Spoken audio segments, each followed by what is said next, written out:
You are going to go for Shangans from Guyana. I have to stop you now before you come to me. Now some of us can't even talk your language. We cannot allow artisans and laborers coming from other provinces to come and work in our land, in our vicinity, in our town, whereas our people are. And called me and asked the police to stop the car. Of which the police, SAPS, stopped my car. The police instructed me to reverse.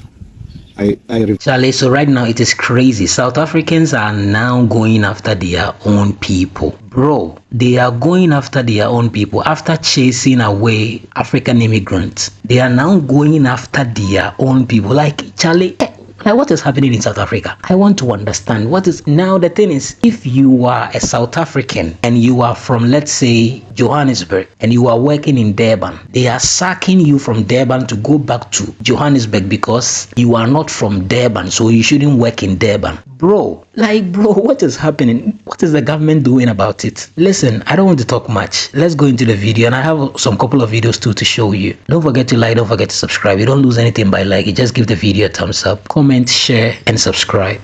I must be a president of thugs, of criminals who beat up people. When you are done with Nigerians, when you are done with Mozambicans and Zimbabweans and Zambians, you are going to go for Shangans from Guyana. I have to stop you now before you come to me. Now some of us can't even talk your language. They are going to ask us to make certain pronouncements in their language, and we can't pronounce Back to Limpopo. We are going to be victims. Celebrate and be happy. And say the nonsense you are saying about foreigners and Nigerians. Go on. When they are done, they are coming for you. Hey, brother. This is not... Hey, brothers. Hey, brothers. Hey, brothers. My name is Tumo Mula. I'm the Northwest Province Small Business Development Council Chairperson. Brother, we cannot allow this. We cannot allow artisans and laborers coming from other provinces to come and work in our land, in our vicinity, in our town, whereas our people are the consumers here. No, I cannot speak to this one. This lady doesn't own Chicken Licky. You are the owner here. We always see you in this one. Madam saying, brother, listen. I'm not here to fight or whatever. But I am telling you guys, we cannot accept this. We cannot be accepting this. Look at this guy, man. Look at this guy. Huh? Look at these laborers. Look at these artisans. These are not our Botswana people from the Northwest Province. Look at this guy. You want to tell us that we don't have people with this skill in the Northwest Province? No, this is unacceptable. But our people are the ones that should come and buy more Chicken Licky. Look at this guy. You want to tell me that in the Northwest Province, in Mafikeng, you don't have anyone that can do a tile like this? No, this is unacceptable. This is unacceptable. We cannot be right. This is unacceptable. This is unacceptable. We cannot be having laborers coming from Gauteng, coming from everywhere to come and and then our people they must come. But then when there are business opportunities and job opportunities who benefit our Gauteng, but our people do not have. This is unacceptable. This is unacceptable. Tomorrow, Chicken Licky. Tomorrow, we are coming to close this Chicken Licky. My name is Bexis Amgati. Last 6th of May 2026, the way I was stopped by 12 men. They wanted to check if I'm a South African or a foreigner. They asked for my ID, of which I showed them my ID. They said, no, it's fine, I can proceed. Whilst I was still driving, one man called me and asked the police to stop the car, of which the police, SAPS, stopped my car. The police instructed me to reverse. I reversed, and then when I was still reversing, these people who were sitting down there stood up and told me that I'm selling drugs and I'm carrying drugs, I'm delivering drugs. So they said I must stop so the police will search my car. The police searched the car and they found nothing. And then those people started hitting the car. So as you can see, they broke the back window and the front of the car as well is damaged. The parents of the community, or from the community where I'm currently employed, are worried now because I spent 7 hours with their kids. So now they don't trust me anymore. And say, I felt very bad. Be labeled as a foreigner in your own country. It's very bad.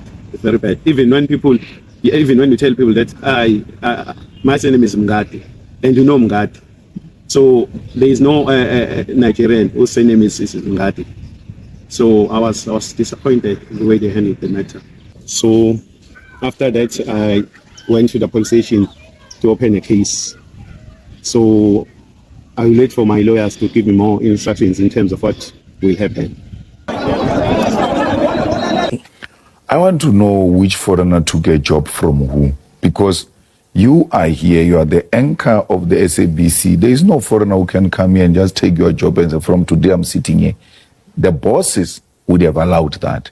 So the bosses are white monopoly capital which owns the South African economy. Is the one that brings foreigners into the country, give them jobs because they are going to pay them lower wages. And then from there come to South Africans and say, these people are taking your jobs. And then they make us fight. But Sakina, since when have other Africans never worked in South Africa? Because this Johannesburg was founded by a Southern Africa, not South Africa. That's why the language Fanaka law exists. Because these people came from everywhere to come and mine this diamond that we're enjoying and gold we're enjoying today in Gauteng. So they met from Mozambique, they met from Malawi, they met from Zambia, Zimbabwe. They came together, they couldn't hear one another. They even developed a language called Fanaka law. EFF was not there when that was formed. So it's not true that this is something that is happening for the first time. It has always been. But why would you say, I don't support colonialism and support colonial borders? That is hypocrisy. If you don't support apartheid, you don't support colonialism, you cannot support the invasion of everything that came with these people. The borders were imposed on us. We never had borders. And even without borders, we never encroached in each other's territory. We always knew that here is this kingdom, here is that kingdom. So it's unscientific to say when you do away with the borders, there's going to be an influx of foreigners in South Africa. Let's take Limpopo and Gauteng, for instance. Limpopo is much more poor than Gauteng, but the people have never left Limpopo to come to Gauteng. I come from Limpopo, and every time I get an opportunity, I go home. I've got no intention, none whatsoever, to relocate my home into Gauteng. So it's unscientific to say because people are poorer and we are in a much better, relatively stable situation, they are going to come here and destabilize us. No one wants to come here. We want you, people of Africa, if you want to go and trade in DRC, wake up this morning and just go to DRC and do whatever you want to do and come back without hassle. There must be free movement of people.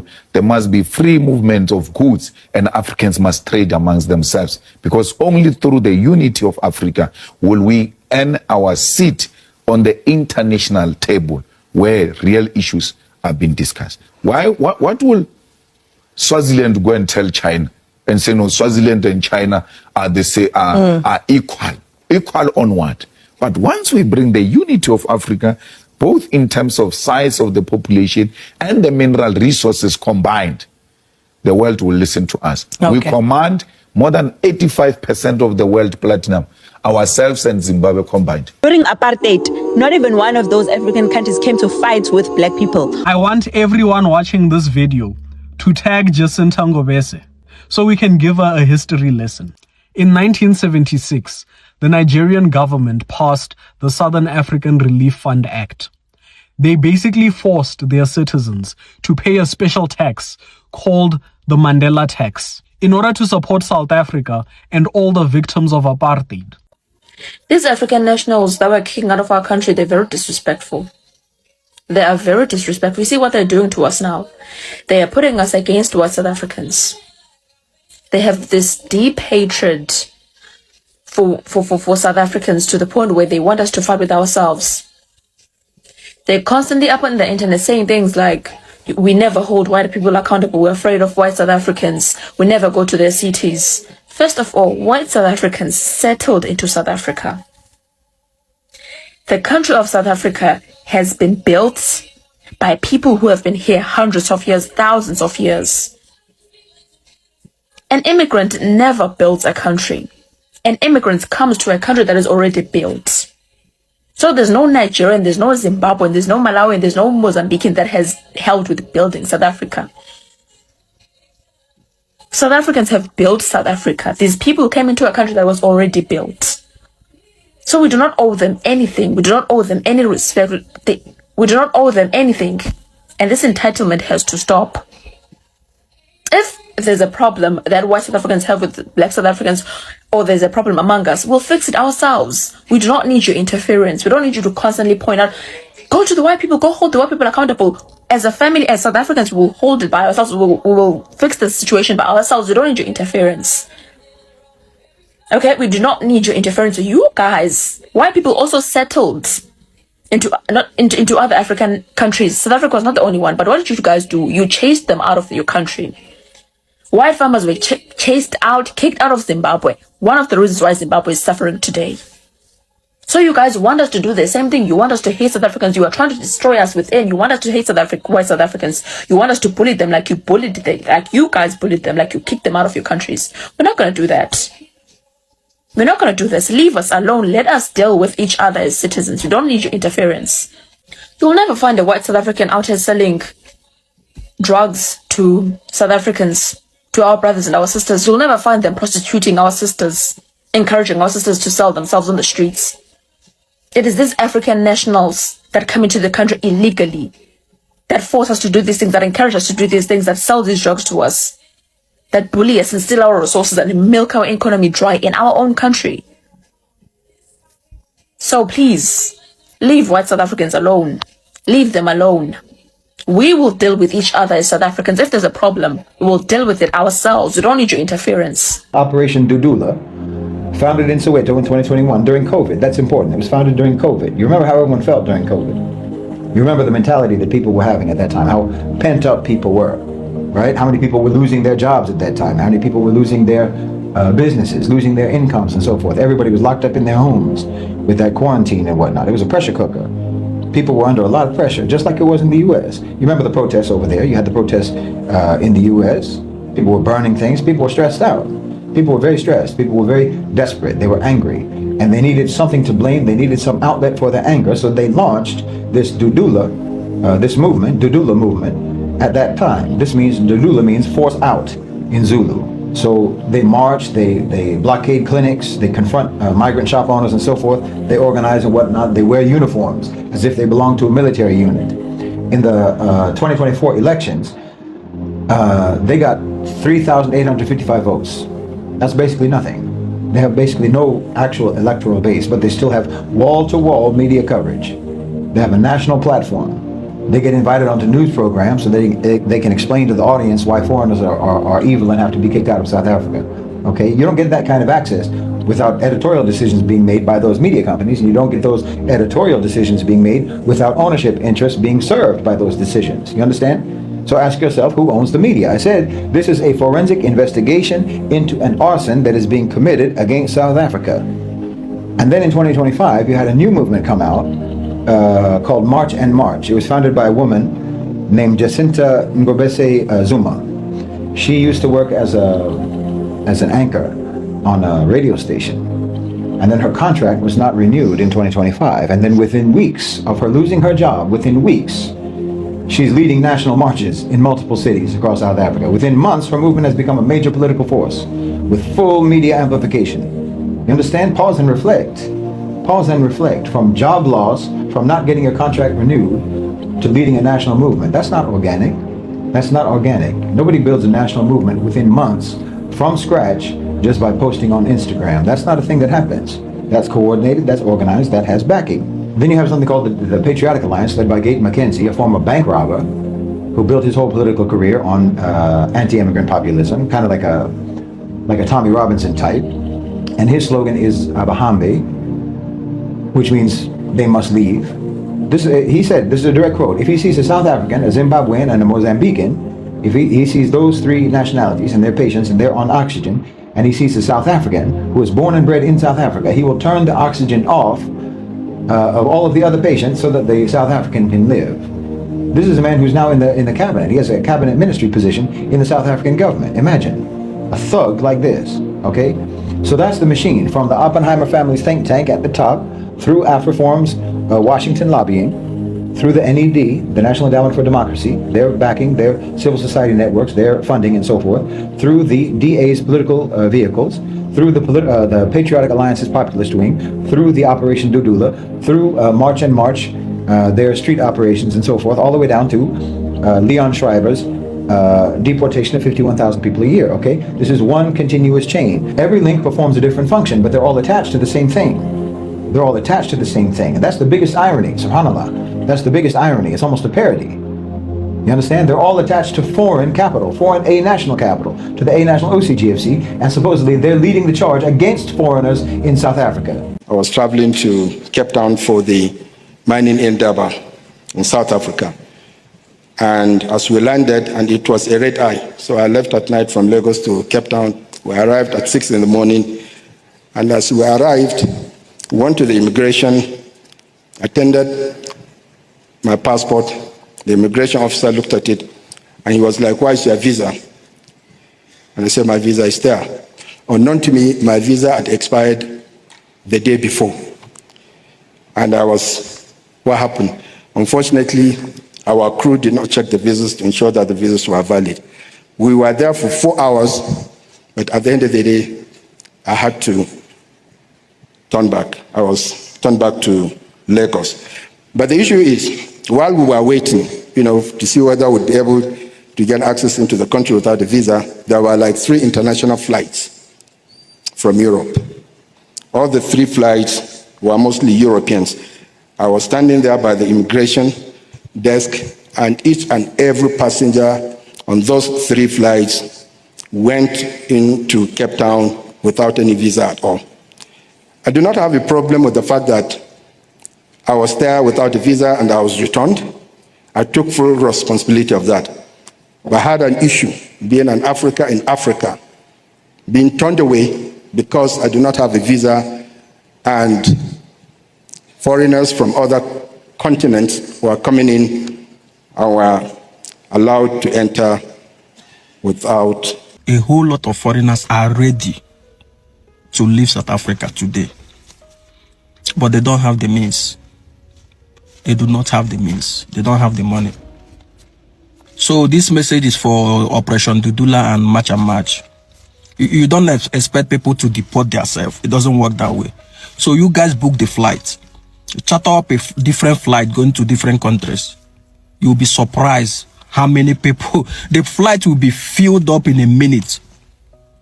Just bring an available empty flight, one that is going to Lagos, Mogadishu, Kinshasa, Tanzania, or Accra. You will be surprised. The flight will be filled in a second. Just book a flight. Tell people you have a free flight to go. You can't just tell people go back to your car. A lot of people don't have money to eat. They don't even have the means to eat. I want them to fly. No, if you really want them to go home that bad, bring the means of transportation. Let them go. Yes. Do this and thank me later. If you are that serious, contribute your money. Flight that is going to Lagos, Kinshasa, Mogadishu, Accra, just bring it. People are ready to leave. People are ready to leave. That is the only solution. That is the fastest solution for you guys. Instead of marching up and down, expecting people to use their own money to deport themselves. You must be insane. Class, does anybody know why we say match on match will not be effective in the long term? Everything has duration. Now the question is why? Anybody? Somebody? Now, history session. Nah? We want to not block but control. We want to what? Control the amount of foreigners coming into South Africa, not block them. When we block them, there's an influx of illegal immigrants. This is not even specific to South Africa. Even Spain has a similar issue. Even Italy has a similar issue. Even America has a similar issue. Now, the apartheid system managed and controlled, not blocked, African migrant laborers. They were very loose when it was European migrant workers. For South Africans, we had dumpas when we went to white cities, into the white capitals. For external migrant laborers, they had permits. A Malawian person coming into South Africa, who's an African migrant laborer, had to have a permit for 6 months. They don't overstay. Same thing happened to my father. He's a Zulu man, right? He moved from KZN to Limpopo, where he met my mother. However, during that process of moving, he had to have a dompas to verify his identification, to verify where he was going, to verify who he is, to control movement. And the same thing with the same Malawian that we talked about coming into South Africa to work for 6 months, also going to Limpopo or going to Gauteng or going to KZN. They had to have that very same permit to control movement. The only person who did not have that controlled movement were Europeans. Now they removed that very controlled, managed system. Now people are coming in illegally to work for those very same white capitalists. They get to choose to have global market or an illegal, very same quality labor, or South Africans who are very expensive and very demanding, as we ought to be. But we are negotiating here with the whole entire structure. What we want is to control and manage people, everyone, not just Africans, to reduce global competition, to reduce illegal migrants, to reduce unemployment. We don't block it. You block it, you sound like somebody who is unsure of themselves, very insecure. You want to eliminate competition so that it's only you. And how do you eliminate competition when you're not even in control of this very same finances? That is why also some of you don't know your fathers, because your fathers, some of them were here for 6 months and they left, went back to Malawi. Even before 1994, when migrant laborers were Africans and it was coming to an end, meaning apartheid, apartheid will allow people to come in from other African nations, from other European countries and even Americans to sort of like grow the economy. That was sort of what collapsed after the sanctioning of apartheid. But you get the point why we are here. If you don't do that, you are going to be the least preferred. I mean, we're already seeing it in the private sector. Who is teaching black kids? You prefer utilizing private resources. We are slowly collapsing government institutions, public schools, public infrastructures, preferring private institutions. You are slowly making yourself useless in this country. Now, when you want to argue with me on this analyzing points that I gave you, bring up something dumb. Otherwise, I'm going to crush you slowly because that's what I enjoy doing. My sister, if you want to go to Nigeria to go and try some business opportunities or anything of that sort, wake up in the morning and go. Why are the Europeans allowed to do it? They eat breakfast in Milan, in Italy, and go and sleep in Paris without a hassle. And we are not allowed because the unity of Africa is a threat to certain people. There is no, and I say this all the time, they say, no, these foreigners take our jobs and all of that. I say, if we find a foreigner working here at Kaya FM, he didn't employ himself. He was employed by the bosses here. So you cannot fight this one.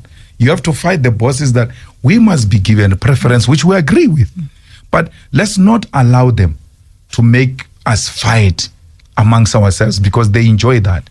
They hire foreigners and then they come to you and say, you You can't get jobs because foreigners have taken jobs all over. So my question is, what is happening in South Africa now? Because it seems like the authorities, when they were sacking these African immigrants, what I didn't like about was the violence involved in this. If I'm in your country and you want me to go, no problem. But the violence involved in this is what I didn't like. Unaliving some Africans and all that. But now it has graduated to their own people. So if you are in Limpopo, for instance, working, and you are from Durban, you are not supposed to work in Limpopo. You have to go back to Durban and work there. Hey, Charlie.